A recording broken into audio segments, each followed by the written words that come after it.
পরিশ্রম করলে মানুষ নিজের ভাগ্য বদলে দিতে পারে। আসসালামু আলাইকুম, কেমন আছেন আপনারা? আশা করি আপনারা ভালোই আছেন।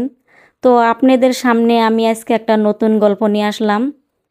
গল্পটা এমন যে মানুষের জীবনে কীভাবে সাকসেস আসে সেই সম্পর্কে আমি কিছু আলোচনা করব।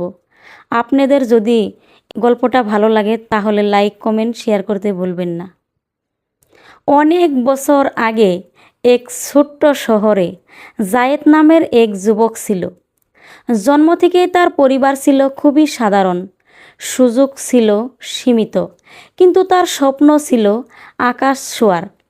ছোটবেলা থেকেই সে শুনতো, তুই কিছুই পারবি না, তোর দ্বারা কিছুই সম্ভব হবে না। কিন্তু তার বিশ্বাস, মানুষের ইচ্ছা শক্তির চেয়ে বড় আর কিছুই নাই। বিদ্যালয়ে পড়ার সময় তার হাতে ছিল না কোনো দামি বই বা সুবিধা। তবুও পুরনো বই কিনে রাত জেগে অন্ধকার ঘরে ছোট্ট একটা ল্যাম্প জ্বালিয়ে সে পড়াশোনা করত। সব বন্ধুরা খেলতো, আড্ডা দিত, কিন্তু জায়েদের মনে শুধু একটাই কথা, আজ যত কষ্ট করেছি একদিন এগুলোই হয়তো আমার সাফল্যর পথ বানাবে। পরীক্ষায় প্রথম অবস্থায় সে ব্যর্থ হয়। সবাই বলল, দেখলি, ব্যর্থ মানুষ ব্যর্থ হয়ে থাকে। ব্যর্থতার পর জায়েদ আরও জেদ নিয়ে পড়াশোনা করল। নিজেকে বলল, একবার পড়ে গেলে কিছু হয় না, কিন্তু উঠে না দাঁড়ালে সব কিছু শেষ হয়ে যায়। কঠোর পরিশ্রম, ধৈর্য আর আত্মবিশ্বাস দিয়ে সে পরের পরীক্ষায় সেরা ফল করল। সেই সাফল্য পরিবার, শিক্ষক, এমনকি যারা তাকে অবহেলা করত, সবার দৃষ্টি সে বদলে দিল।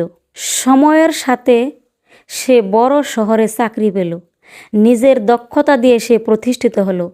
দিন শেষে সে বুঝল, সাফল্যর ইতিহাস লেখা হয় না ধনী পরিবার থেকে, লেখা হয় দৃঢ় মন আর অবিচল পরিশ্রম দিয়ে। আজও মানুষ জায়েদকে উদাহরণ হিসাবে বলে, পরিশ্রম করলে মানুষ নিজের ভাগ্য বদলে দিতে পারে। তাই আপনাদেরকে আমি বলবো, সাকসেস মানুষের জীবনে একদিনই আসে না। সাকসেস আসে কঠোর পরিশ্রম, ধৈর্য আর আত্মবিশ্বাসের দ্বারায়।